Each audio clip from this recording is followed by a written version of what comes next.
Hello दोस्तों, आइए आज हम आप सबको औशानी माता की कहानी सुनाने जा रहे हैं। राजा रानी थे। वे अपने राज में बहुत ही सुखी से रहते थे, लेकिन राजा के गांव में कोई तालाब नहीं था। राजा बहुत दुखी थे। वे जब भी तालाब खुदवाते उसमें पानी नहीं आता था। राजा बहुत परेशान थे।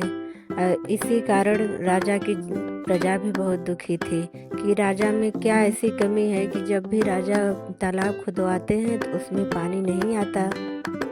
राजा बहुत परेशान हो गए। एक बार राजा पंडित से पूछे तो पंडित ने बोला कि राजा, अगर आप किसी लड़के का उस तालाब में हत्या कर देंगे तो उस तालाब में पानी आ जाएगा। राजा बहुत दुखी हुए।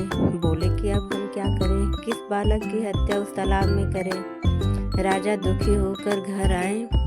उस दिन बृहस्पतिवार का दिन था। उस रानी जो है औशानी माता की बहुत ही बड़ी भक्त थी। वे औशानी माता की कथा सुनने के लिए सब तैयारी करके रखी थी और सोची आज हम अपने बच्चे को स्कूल भेज देंगे, इसके बाद हम कथा सुनेंगे। रानी ने बच्चे को अपने तैयार किया और स्कूल जाने के लिए कहा। तब राजा बोले आकर, रानी तुम्हारी माता की बहुत तबीयत खराब है, जाओ तुम देख आओ। रानी बोली नहीं, अभी मुझे औशानी माता की कहानी सुननी है। तो राजा बोले नहीं, पहले जाओ देख कर आओ तब सुनना। अगर तुम्हारी माता को कुछ हो गया तो बहुत पछताओगे। रानी ने सोचा ठीक है। रानी ने अपना सब सामान ले लिया। सोचा कि अगर मेरी माता जी ठीक होंगी तो हम कहीं भी कथा सुन लेंगे। और रानी सारा सामान औशानी माता की कथा का पूरा सामान लेकर चल दी अपने माता जी से मिलने। और जब वो गई माता जी से मिलने तो उनकी माता अपने द्वार पे बैठी हुई थी। तो रानी ने पूछा, माँ आपकी तबीयत कैसी है? माँ ने बोला, मैं तो ठीक हूँ बेटी, लेकिन तुम कैसे सुबह सुबह?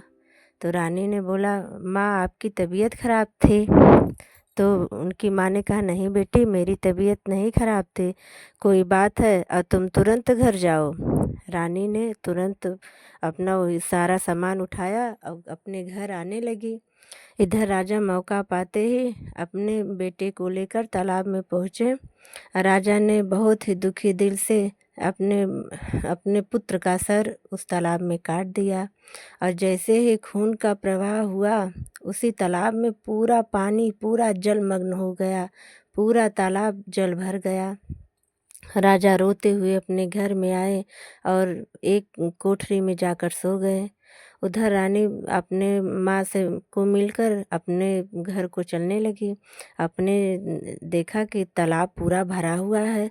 उसने सोचा कि अब तो समय भी हो गया है, क्यों ना हम यहीं तालाब में बैठकर औशानी माता की पूजा सुन लें। अब रानी ने अपना सारा सामान अपने साथ लिए थे और वहीं बैठ के पूजा सुनने लगी।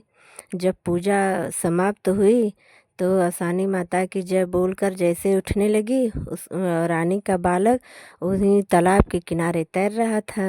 रानी ने देखा, कहा, अरे बेटा तुम कहाँ? कह के रानी ने बालक को गोद में उठा लिया और अपना सारा सामान लेकर अपने घर गई।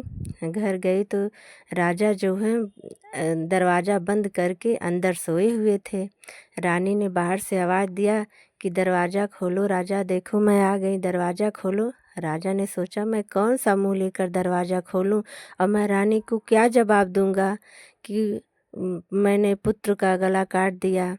उसी दुखी के कारण राजा दरवाज़ा नहीं खोल रहे थे। तब रानी ने बोला, राजा दरवाज़ा खोलो, हमारा पुत्र बहुत भूखा हुआ है, दरवाज़ा खोलो राजा। तब राजा ने झपट कर दरवाज़ा खोला तो देखा रानी गोद में बालक को लिए हुए थे और पूजा का सारा सामान लिए हुए थे। राजा ने देखा बेटे को लेकर गले से लगा लिया और रानी को सारी बात बतला दे। तो रानी बोली, चलो कोई बात नहीं, सब औशानी माता की कृपा है। इस प्रकार जो भी भक्त प्रेम व श्रद्धा से औशानी माता का पूजा या पाठ करेगा वह उसकी सब मनोकामना पूरी होगी। बोलो औशानी माता की जय।